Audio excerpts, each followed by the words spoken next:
Un avion qui vole à la vitesse constante de 800 km/h doit lâcher des tracts de propagande sur un objectif précis. Bon, l'objectif précis ici, c'est la plage du village. C'est la place du village. Alors, l'avion vole à 800 km/h. Hein. Donc, l'objectif précis, c'est la plage du village. Bon, ce qui est bien pour les avions, c'est bien parce que tout se passe en haut. Donc, ils voient tout ce qui se passe en bas. Et donc, bon, dans une guerre, il faut voilà, des systèmes contre les avions parce que c'est pas donné à tout le monde. C'est de la haute technologie pour pouvoir toucher, je veux dire, un avion avec précision. Il faut de la technologie pour ça. Donc, toucher des avions, bon, c'est. Il faut une technologie qui est appropriée. Donc, voilà. Euh, Parce que l'avion peut être très haut, à très haute altitude. Voilà, il peut être furtif. Il peut être, etc., etc. Bon, les avions, c'est la technologie pour détecter un avion euh, qui est déjà furtif, il faut de la technologie pour ça. Voilà. Et pour l'atteindre, il faut aussi de la technologie aussi. Voilà, donc on a un avion ici. De toute façon, ici, c'est un avion qui va lâcher des tracts sur un objectif précis, la place du village. Quelle est son altitude de vol si les tracts touchent le sol 2 km plus loin que la verticale joignant la terre à l'avion au moment du largage. Bon, c'est clair et net comme une clarinette. Il n'y a pas besoin de le relire deux fois. Par contre, je vais ramener l'énoncé et reconstruire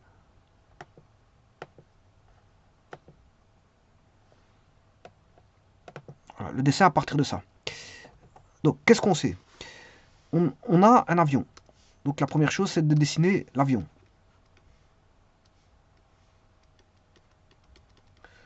On va dire que ça, c'est l'avion. Euh, il a une certaine vitesse que je vais appeler V. C'est une vitesse constante. V est constante. Et cette vitesse constante, donc ça veut dire qu'il va toujours à la même vitesse. Hein. Il parcourt des espaces égaux en des temps égaux, comme ceci.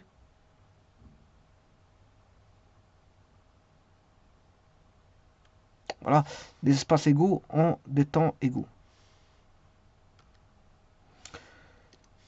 Bon, ce qu'on sait, c'est que le module de la vitesse, on connaît sa vitesse avec précision, puisqu'il vole à 80 km par heure. Alors il doit lâcher, le but c'est de lâcher des tracts de propagande. C'est ça son but. C'est le papier, lancer des papiers, avec des écriteaux dessus. Voilà.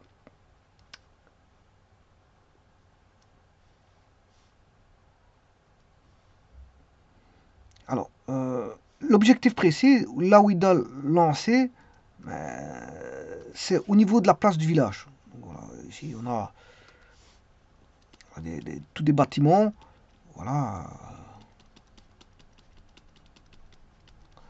voilà avec une place.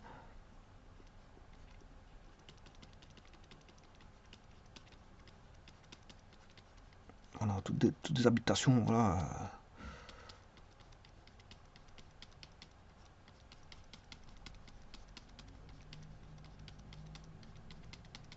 Bon, je ne vais pas dessiner tout le village, mais enfin bref, on va dire, voilà, on a des habitations qui sont là.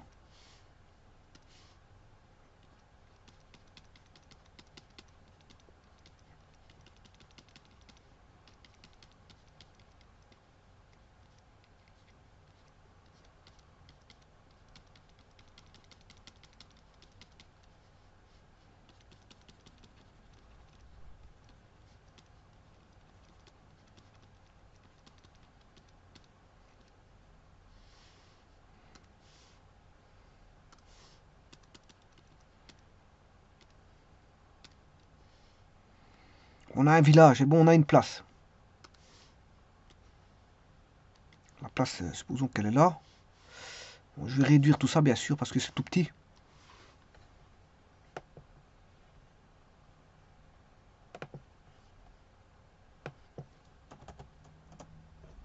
Voilà. La place du village, elle est là-bas. Et donc, ici, l'avion, donc on sait bien qu'il vole, il fait un MRU, puisqu'il est en vitesse constante, il doit lâcher des tracts de propagande sur un village précis situé à la place, qui est la place du village. Donc ici, vous avez compris que c'est un MRU, parce que la vitesse est constante. En tout cas, en ligne droite. Alors, là, ils vous disent que quelle est l'altitude de vol.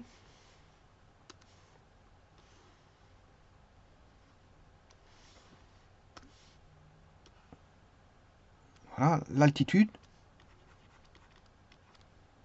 Quelle est l'altitude de vol si les tracts touchent le sol 2 km plus loin? Donc 2 km plus loin, qu'est-ce que c'est? Plus loin que la verticale joignant la Terre à l'avion. Alors la verticale joignant la Terre ici à l'avion, ça c'est la verticale. Voilà, c'est l'altitude. On a l'altitude là. La verticale, c'est ça. Et joignant la Terre à l'avion au moment du largage. Plus loin que la verticale joignant la Terre à l'avion. Oui, en fait, il faut demander, on recherche aussi, on cherche la distance ici.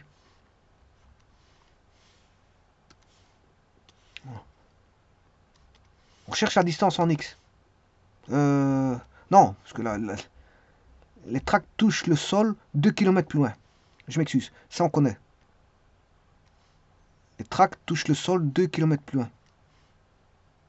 Donc on connaît tout, parce que, vous voyez, quelle est son altitude de vol?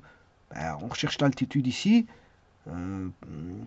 Si les tracts touchent le sol 2 km plus loin que la verticale, le sol il est là, bien sûr, le sol il touche le sol ici, voilà, 2 km plus loin que la verticale joignant comment on appelle ça, la terre à l'avion.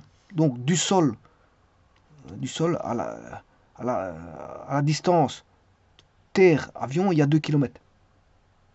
Donc ce que vous aurez compris, ça c'est x. Voilà. Et que l'altitude c'est y.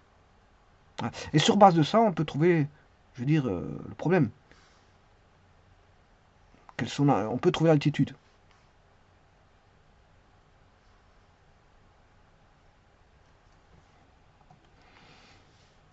Voilà, le problème il est assez clair et assez net, il suffit de chercher l'altitude.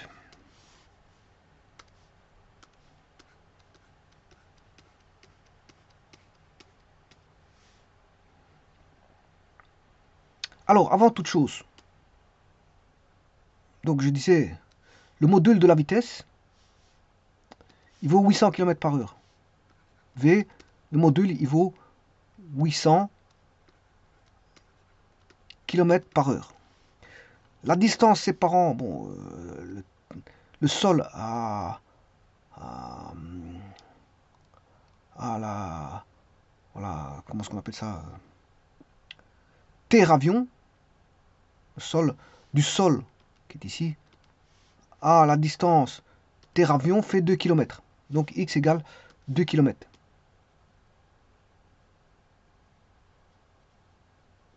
Alors, je vais bien sûr mettre dans le système SI pour commencer à faire les calculs. Ça fait 2000 mètres. Voilà.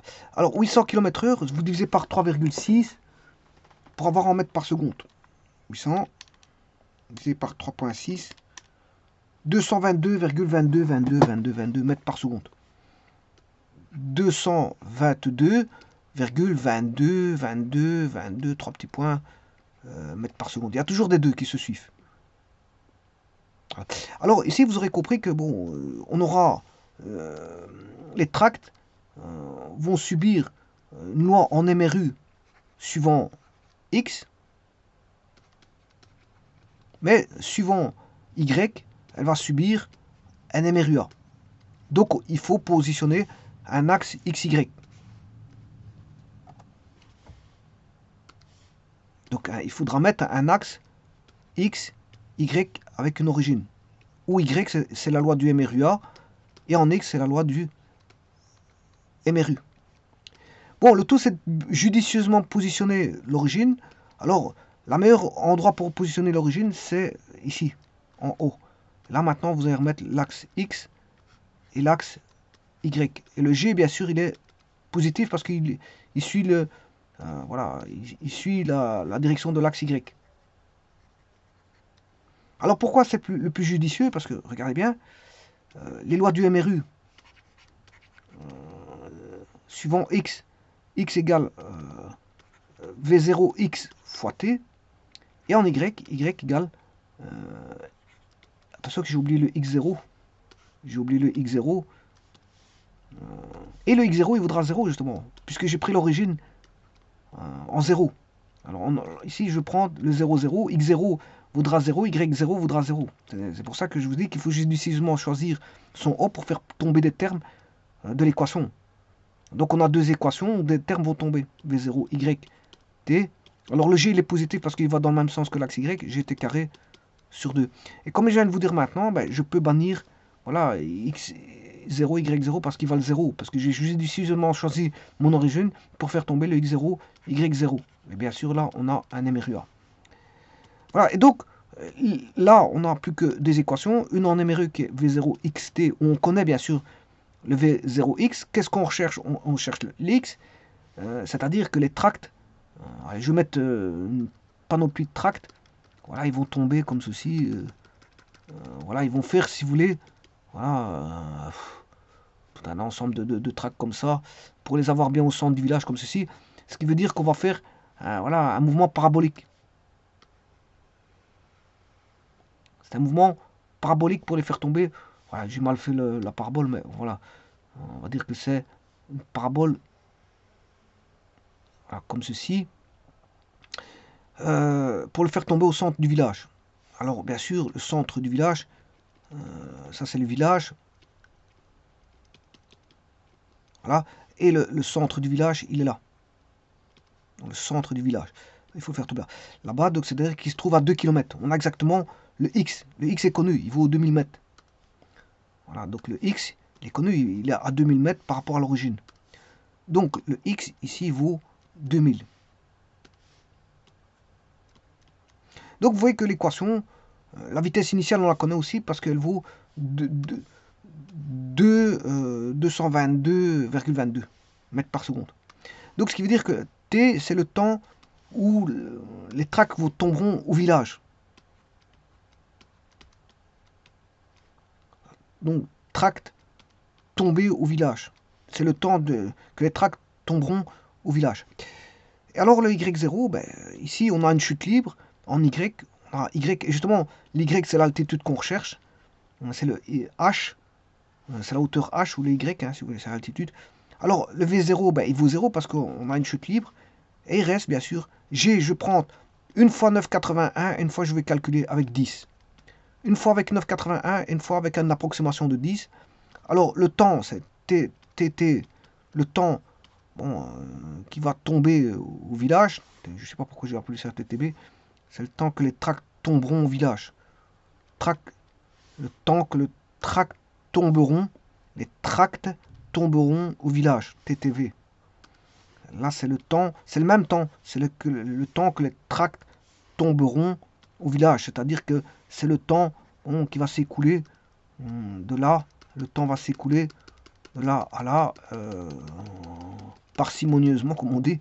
Et là, on aura le temps que les tracts tomberont au village. Ça, c'est le temps qui s'écoule. J'ai mis une espèce voilà, comment on appelle ça, d'une horloge. Et c'est tout ce temps-là qui est le même. Qui est le même ici et là. Et donc, il suffit de le trouver dans une des équations pour le remplacer dans l'autre pour trouver l'altitude. Alors, je vous rappelle que je calcule avec une fois 9,81 et une fois 10. Donc, je mettrai deux résultats. Un, c'est plus précis, avec 9,81 et avec 10, c'est moins précis. Donc, on aura une première approximation, on verra l'écart qu'on a entre les deux. Alors, première équation. La première équation va me donner le TTV, c'est-à-dire que va me donner le temps que les tracts tomberont au village, c'est 2000 divisé par 222,22, 22, etc. 3 petits points. Alors pour ça, je calcule la machine. Prendre l'inverse. Alors 2000 divisé par 222.22, hop. 9 secondes. Alors l'altitude. L'altitude vaudra, je vous l'ai dit que je vais le calculer avec 9,81, mais je vais calculer aussi avec 10. Donc là c'est 9 au carré sur 2 fois 9 au carré sur 2. Alors si on calcule avec 10, je vais avoir 81 divisé par 2. Ouais, attention que j'ai oublié un 2. C'est 9 carré. C'est GT carré sur 2. Est-ce que je l'ai mis de l'autre côté? Ouais, j'ai oublié le 2. Ouais, c'est GT carré sur 2. Je vous rappelle que c'est GT carré sur 2. Donc c'est 9,81 sur 2. Donc là c'est 9,81 sur 2. Bien sûr, j'ai oublié le 2. Je m'excuse. De toute façon, je le remets ici. Pas un problème. Donc je recommence. 9 au carré. Voilà. Fois 10. Divisé par 2. Voilà. 405 mètres si on est en deuxième approximation.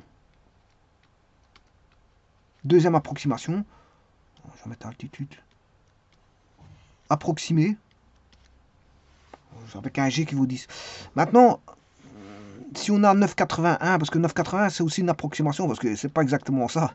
C'est 9,81. Il faudrait voir combien vaut l'accélération de la pesanteur. Elle vaut pas 9,81. Là, c'est déjà.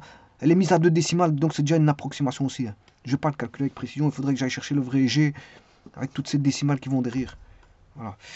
Alors, donc j'ai une première approximation ici, avec un 9,81 qui est déjà plus précis, et un 10 qui est, bon, 10 c'est facile à calculer, mais c'est moins précis. 9 au carré, divisé par 2, fois 9,81. Voilà. 397,305. Voilà, 397. Je vais mettre 397,305 mètres. Donc, comme je vous ai dit, le plus précis, il est là. Celui-là ici, c'est calculé avec quelque chose de facile qui est 10. Voilà, mais c'est moins précis. Donc, la différence entre les deux, il y a quand même un écart. Voilà, de 7,69, presque 8. Hein. On est presque, la différence entre l'approximation 1 et 2, c'est presque 8 mètres. Hein. Donc, c'est à 8 mètres près si vous calculez avec G égale 10. Hein. Vous êtes à 8 mètres près, c'est pas forcément. Faut dire que c'est une approximation à environ 8 mètres. Hein. Environ, allez, pour être vraiment à quelque chose de, va dire, de rond, à 10 mètres, c'est une approximation à 10 mètres. Sur une, voilà, c'est plus ou moins 10 mètres. C'est 405, c'est 405 mètres plus ou moins entre les deux, une fourchette de 10 mètres. Et effectivement, si vous enlevez 8 mètres, vous aurez 397,305, qui elle est une approximation aussi, parce que c'est pas, le G ne vaut pas 9,81, il est plus précis que ça. Hein. Le G, c'est parce qu'ici, quand on met 9,81 aussi, c'est aussi une première approximation.